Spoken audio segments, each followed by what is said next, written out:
Labas vakaras. Sveikinuosi su jumis penktadienį, birželio 3 dieną. Kviečiu pasižiūrėti kabelinės televizijos savo parengtas žinias. Aplinkos apsaugos akcija žadino vairuotojų sąmoningumą. Startuoja nemokami renginiai Joninių slėnyje. 7 šuniukų su mama ieško namų. Penktadienio pamokslas. Šiandien aplinkos apsaugos inspektoriai kartu su policijos pareigūnais matavo teršalų kiekį automobilių išmetamosiose dujose. Benzinu ir dujomis varomų automobilių išmetamosiose dujose matuojamas anglies monoksido ir angliavandenilių kiekis, dizeliniuose automobiliuose dūmingumas. Šis masinis patikrinimas birželio 3 dieną vienu metu vyko visoje Lietuvoje. Jonavoje šis patikrinimas buvo vykdomas kelyje į Kauną šalimais Baltic Petroleum degalinės. Tokiu būdu artėjančios pasaulinės aplinkos dienos proga siekiama atkreipti visuomenės dėmesį į svarbiausias aplinkosauginės problemas, tarp jų ir oro užterštumą, kurį labiausiai pajunta didmiesčių gyventojai. Dauguma žino, kad birželio 5 yra tarptautinė aplinkosaugos diena. Ir kadangi mūsų yra liktai funkcija užtikrinti, kad aplinka būtų tikrai švari ir gera, tai šiandien aplinkos ministerija sugalvojo tokią akciją, kad patikrinti išmetamų iš automobilių variklių dujų teršalų koncentracijas. Teršiančios medžiagos į orą patenka iš 4 pagrindinių šaltinių. Išmetamojo automobilių vamzdžio, per kurį į aplinką pašalinamos degimo liekanos, variklio karterio ir angliavandeniliams garuojant iš karbiuratoriaus bei degalų bako. Orą taip pat teršia ir dulkės, susidarančios dylant automobilių padangoms, asbesto dulkės, kadmis, kurie pasklinda aplinkoje dylant stabdžių kaladėlių ir sankabos frikciniai medžiagai, bei kitų medžiagų dulkės, atsirandančios trinties metu įvairiuose automobilio mazguose. Orą teršia ne tik dylančių automobilių mazgų dulkės, bet ir dulkių dalelės, ratų sankabos su kelio danga metu išplėšiamos iš dangos, transportuojamų krovinių nubyrėjimai, garavimai, dulkėjimai. Ko mes šitą akciją vykdome ir dėl ko automobilius tai žiūrime?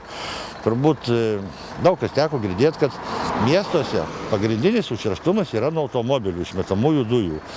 Gal, sakykime, automobiliai, kurie naudoja benziną arba suskystintas dujas, tai ten pagrindiniai taršos yra šaltiniai CO ir angliavandeniai, kurie ore pasisklaido, ir gal jų tas poveikis žmogaus sveikatai nėra toks labai jau juntamas ir didelis. Be abejo, kažkiek junta.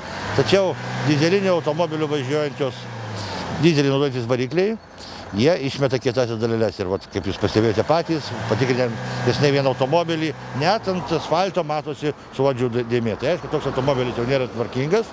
Ir visos šios kietosios dalelės patenka į aplinkos orą. Jos yra pakankamai mažos, taip akim nesimato, bet viskas sėdama žmogaus plaučiuose, viską ir sukelia ir plaučius teršia, ir gali kitus sveikatos sutrikimus sukelti. Dėl to mes akciją ir vykdėme. Aplinkos ministerijos regiono aplinkos apsaugos departamentų pareigūnai per metus patikrina tūkstančius transporto priemonių. Vidutiniškai 4 iš 10 automobilių nustatomi leistinos teršalų normos išmetamosiose dujose viršinimai. Naujuose automobiliuose pažeidimų pasitaiko rečiau, tačiau pareigūnai primena, kad vairuojant techniškai tvarkingą automobilį ir pilantis kokybišką kurą tokių pažeidimų galima išvengti. Mes šiandieną tokią akciją vykdome, aplinkos ministerija parūpino tokios, sakykime, kažkokios ir dovanėlės ar vairuotojams už sustabdymą, už buvimą, maišelius. Be abejo, jeigu papuola automobilis tvarkingas, viską mes įteikėm žalią, jeigu kažkokių tai netoli ribos arba pažeidimų, kas tada jau duodame tamsiai mėlyną maišelį. Ir akcija nėra vien tik tai prevencinė šiandieną, daugiau yra ir, sakykime, jeigu pažeidimas fiksuotas, mes vairuotojus traukiam administracinės atsakomybėn. Kaip sakė Kęstutis Celiešius, šiandienos akcijoje vairuotojai baudžiami arba perspėjami dėl automobilių išmetamųjų dujų normų viršijimo. Jiems įteikiami tamsūs maišeliai, kaip priminimas tausoti aplinką. O vairuotojai, kurių automobiliai neviršija leistinų normų, pagiriami ir apdovanojami žaliais maišeliais, kaip simboliu, jog neteršia gamtos. Tikrinam dujų išmetimą, kad gyventojai nebūtų teršiama aplinka, kad gyventojai kvėpuotų gerą orą. Labai malonu, kad jūs vairuojate techniškai tvarkingą automobilį. Čia yra nuo ministerijos dovanėlė, kad prisimintumėt, kad buvo automobilis tvarkingas, žalia spalva, kadangi aplinkosauga mėgsta žalią spalvą, taip kad gerai važinėt, gero kelio ir ateityje vairuokit tvarkingai automobilį ir tvarkingas transporto priemonę. Sakykit, ar pirmą kartą jūs sustabdo aplinkosaugininkai patikrinti automobilį? Ne, pirmą buvo prieš kelis metus kažkada tai. Buvo irgi viskas tvarkoje. Koks įspūdis, koks jausmas, kad taip netiko, taip policija? Viskas tvarkingai, viskas gerai. Ne. Sėkmingo kelio. Dėkui. Administracinių teisės pažeidimų kodeksas transporto ir kitų judamų priemonių viršijančių išmetamų teršiančių medžiagų kiekio ribinius dydžius savininkams numato baudas nuo 28 iki 57 eurų. Jei pažeidėjas įkliūva antrą kartą, jam gresia bauda nuo 57 iki 144 eurų. Jeigu žmogus gailisi, yra surašomas administracinis nurodymas, tai yra administracinių nurodymų yra pusė yra minimalios administracinės baudos yra 14 eurų. Jeigu sumoka pilietis per 10 darbo dienų. Jeigu ne, tai po to nagrinėjimas priimamas nutarimas ir dabar jau nutarimus priima pas mus departamente yra administracinių bylų nagrinėjimo skyrius ir jau jie įvertina visą situaciją ir priima paskiria nuobaudą atitinkamą. Jonavoje vykusio patikrinimo metu sustabdyta 21 transporto priemonė ir tik 2 automobiliai viršijo leistinas normas. Jonavos visuomenės sveikatos biuras parengė jonaviečiams aibę nemokamų renginių Joninių slėnyje ir kviečia aktyviai dalyvauti. Labadiena! Noriu pakviesti Jūs šią vasarą praleisti kartu su visuomenės sveikatos biuru ir partneriais įvairiausiose sveikatos stiprinimo užsiėmimuose Joninių slėnyje. Mes šią vasarą paruošim ir pristatysim daugiau kaip 40 įvairiausių nemokamų renginių, kuriuos ves įvairių sričių specialistai. Jau nuo rytojaus kviečiu dalyvauti ir pristatau birželio pirmosios savaitės, pirmosios antrosios, kaip čia įvardinti, renginius. Rytoj, tai yra šeštadienį, birželio 4 dieną, 13 val. Atostogų pievoje biuras pristato muzikinę grupę Vėjas, su kuria kartu mažieji galės pažaisti muzikinius žaidimus, o didesniai pasiklausyti dainuojamosios poezijos. Marius Lasinskas, Žolinčio akademijos viceprezidentas, vaistininkas, žolininkas, atsakys į jūsų rūpimus klausimus, pakonsultuos. Turėsite puikią galimybę paragauti bei įsigyti jo pagamintų vaistažolių mišinių arbatos. Susiraskite būtinai mus šioje pievoje. Pirmadienį, tai yra birželio 6 dieną, 18 val. Jogos užsiėmimus ves Anabod jogos ir aikidos studijos trenerė Tatjana Diemintaitienė. Dalyviams pageidautina turėti jogos kilimėlius arba paklotus. 7 dieną ryte, 11 val. Judrius žaidimus su vaikais ves UAB Reidikiukas specialistai. Ateikite, žinoma, ne tik vaikai, ateikite kartu tėveliai, seneliai, broliai, sesės ir visiems bus smagu pasportuoti.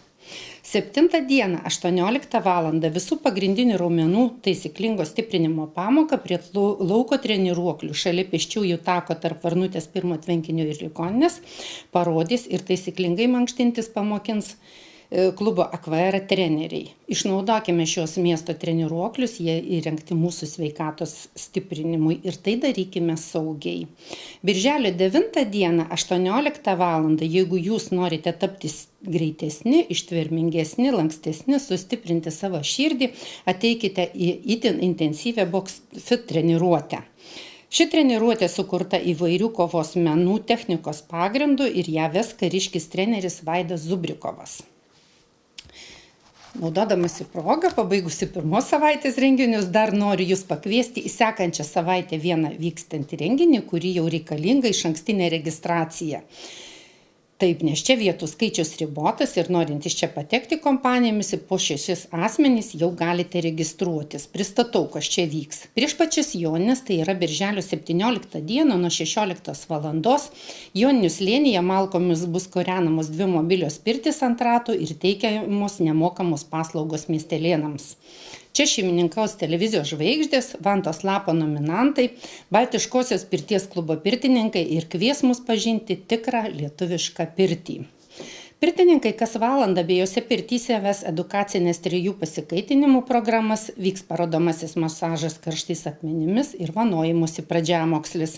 Pertraukėlių metu taip pat be registruotų pirties dalyvių kiekvienas šiaip atvykęs miestelėnas bus išmokintas, kaip susirišti vantų, nebūtinai jei ir pats neis į pirtį. Pirtininkai patys atsiveš ruošinių, tad specialiai į mišką laužti vantom šakų neikite. Tai kviečiu 6 asmenų kompanijas registruotis iš anksto ir pasakau telefoną 86 84 13 389 darbo dienomis ir darbo valandomis, nes vietų skaičius ribotas. Visi mūsų renginiai nemokami. Daugiau informacijos rasite Jonavos visuomenės sveikatos biuro ir Kūno kultūros ir sporto centro tinklapiuose. Taip pat socialinio tinklo Facebook paskyrose Jonavos visuomenės sveikatos biuras, Jonavos sporto centras, ir žinoma Jonavos Joninių slėnis. Dalyvaukite, atsiveskite šeimą, pakvieskite draugus, paraginkite kaimynus ir visi susitikim šią vasarą Joninių slėnyje. Primenu, jeigu švies saulė, nepamirškim galvos apdangalų ir vandens buteliuko. Esant nepalankioms oro sąlygoms užsiėmimai lauke nevyks. Apie vykstančius renginius darbo dienomis jūs galite pasiteirauti mūsų ir paprastų telefonu. Numeris 8 349 30 64. Tai dar kartą kviečiu ir laukiu jūsų Joninių slėnyje. Šį kartą pagalbos reikia visam pulkui be namų likusiems mažiems šunyčiams. Amina iš Biržų ir jos kūdikėliai – tai nauja šeimyna, kuriems reikia atrasti gerus namus, rūpestingus šeimininkus. Kartais gelbėjamas gyvūnas keistus ir ilgus kelius nukeliauja. Savanoriai globėjai, padedami vieni kitiems visoje Lietuvoje, palaiko vienas kitą ir stengiasi pagelbėti kiek ir kaip bėgdami. Štai kaip ir Amina su savo vaikais į Jonavą atkeliavo net iš Biržų. Tiesiog arčiau neatsirado vietos tuo momentu, o laukti nebebuvo galimybių. Tad po truputį jau pasirodom ir tikimės jūsų visų dėmesio. Amina Kalaitė mamytė, ramutė, gera, kantri ir tokia užsidariusi savyje. Gal skriausta, gal tiesiog nemylėta, bet lyg gėdytųsi to, kad esą šiame pasaulyje, likusi būti pati savo kur nors kamputyje. Laikas ir globėjos kantrybė parodės Aminai ir kitokį pasaulį. Aminai teko kovoti su odos liga, su bebazioze, bet ji mažoji kovotoja, tad visos bėdos jau praeityje. Aminukai kokio 1,5 mėnesio amžiaus, 7 mažutėliai šunyčiai, kuriems visas pasaulis mama kol kas. Visas 7 nepaprastai žavūs, mieli ir tokie minkštučiai švelnučiai. Po truputį mažieji pratinasi leisti laiką ir be mamytės, atranda įvairių įdomybių ir linksmybių. Tad jau galite svarstyti, kuris iš šių mažylių arba jų mama galėtų tapti jūsų šeimos dalimi. Kreiptis Jonavoje telefonu 8642 92870 arba elektroniniu paštu dokumentas@super.lt. Kaip ir kiekvieną penktadienį susitinkame su Ruklos įgulos kapelionu Arnoldu Valkausku ir klausomės penktadienio pamokslo. Garbė Jėzui Kristui, mėlyjei televizijos žiūrovai. Ateinantis sekmadienis yra 10 eilinis sekmadienis. Ir labai įdomus skaitiniai, tiesiog tokios istorijos apie gyvenimą ir mirtį, rūsčios istorijos. Tokios pirmasis skaitinys iš pirmosios karalių knygos byloja mums, jog susirgo našlės sūnus, našlės, pas kurią buvo apsistojęs pranašas Elijas. Ir tai tas sūnus sunkiai susirgo, mirtinai susirgo. Ir štai pranašas Elijas meldėsi Dievui nuoširdžiai, labai ilgai. Gal ilgai, ne tiek ilgai, bet tikrai meldėsi ir tiesiog visų savimi kreipėsi į Viešpatį ir berniukas buvo atgaivintas. Ir dabar kokia mintis, ką išreiškia ta moteris, ta mama berniuko. Sako, dabar aš žinau, kad tu Dievo žmogus ir Viešpaties žodis tikrai tavo lūpose. Ką tai reiškia? Kad tai reiškia, kad Dievas per savo bažnyčią, per savo žmonių buvimą dovanoja gyvenimą, bet gyvenimu dovanotus yra Viešpats. Ta pačią mintį randame taip pat ir Evangelijai pagal Luką, nes girdėsim istoriją, kaip Viešpats sutinka verkiančią moterį, ne tik moterį, bet ir visą gausią minią, kuri dalyvauja laidotuvėse. Ir mirė vienturtis sūnus, ir štai Viešpats sako, neverk, ir prikelia jaunuolį, grąžina jį motinai. Taigi, ką tada žmonės išpažįsta, jie tiesiog sako, kad didis pranašas atsirado mūsų tarpe ir Dievas aplankė savo tautą. Ir apaštalas Paulius laiške Galatams kalba apie savo atsivertimą, apie tai, kad kaip jo buvo iš tikrųjų pasigailėta, kaip jisai tas žmogus, kuris persekiojo tikėjimą, kuris persekiojo krikščionis, staiga buvo Viešpaties gale perkeistas ir kaip suprato, rado tiesiog, pažino visą Evangeliją, net atskirai nesimokęs, bet tiesiog buvo įkvėptas Dievo dvasios ir kaip jo gyvenimas tapo ištisiniu Jėzaus Kristaus prisikėlusio asmens, Dievo asmens liudijimu. Dabar dažnai mes girdime apie, ypatingai tokiai pasaulietiniai, ir spaudoje, ir internete dabar daug tų komunikacijos priemonių, kad būtų sėkmingas žmogus, ne tokia išraiška, kas labiau susidūręs ypač su psichologija, sėkmingas žmogus. Tai kas tas sėkmingas žmogus? Pasaulio kalba, tai žmogus, kuriam visas sekasi, kuris turi pinigų, kuris jaučiasi sveikas, kuris tiesiog eina, daro veiklas visokiausias ir jam tas viskas tiesiog gerai klojasi. Tuo tarpu atrodytų krikščionis, kuris, žvelgia į pasaulį šiek tiek kitaip ar net stipriai kitaip, kuris mato to pasaulio laikinumą, mato daugelio užsiėmimų, drąsiai galim sakyti, beprasmybę, jis tarytum atsiduria šone. Ir galbūt net nededa tiek daug pastangų, kad jam sektųsi, nes mato, kad, ar čia verta pernelyg daug draskyti šitam pasaulyje. Įvairiai gali atrodyti, susiformuoja įvairūs požymiai ir požiūriai. Ir tada atrodytų, kad krikščionis nėra sėkmingas žmogus. Iš tikrųjų, tai visiškai būtų neteisinga tokia nuostata. Krikščionis drąsiai galim pasakyti, štai žvelgiant į šios dienos, į šito sekmadienio skaitinius, kas tai yra. Viešpats Jėzus duoda galią savo bažnyčiai, jo bažnyčiai tikrai egzistuoja pati gyvybė, jis pats yra gyvybė. Kitaip tariant, tas, kuris išpažįsta Dievą, kaip gyvą dvasią, kaip gyvą asmenį, tas iš tikrųjų pažįsta patį gyvybės davėją. Tai mes esam, tik kad esam, bet net galim pasižiūrėti teologų raštuose, mąstytojų mintyse ir iš paties švento rašto kyla kokia nuostata. Krikščionis iš tikrųjų yra pats sėkmingiausias žmogus, nes jis yra, tai iš tikrųjų, turi turėti savyje nugalėtojo, laimėtojo nuostatą. Nes turėti amžinai gyvenimą, štai kas yra turėti amžinai gyvenimą, būti amžino gyvenimo jau nariu dalyviu yra pats didžiausias laimėjimas. Ir todėl ir pasaulio dalykus reikia žvelgti ne pasyviai, tai dalyvauti visur, bet žvilgsnis turi būti nukreiptas kur kas toliau negu laikinieji šio pasaulio dalykai. Tai kaip ir pranašas Elijas, jis galėjo matyti tik tai mirusį kūdikį, tą ne kūdikį, berniuką, jis galėjo matyti tą motinos skausmą, taip jisai ir matė, ir skausmą, ir mirštantį tą vaiką, tačiau dar jo žvilgsnis siekia toliau, dvasinis žvilgsnis, vidinis žvilgsnis, kad yra Dievas, kuriam visa priklauso, viskas priklauso, gyvybė ir mirtis priklauso ir jis išdrįso kreiptis ir gyventi, ir kreiptis į viešpatį ir gyventi su ta mintimi, kad tikrai Dieve, tu esi gyvybės davėjas ir tu esi su savo žmonėmis.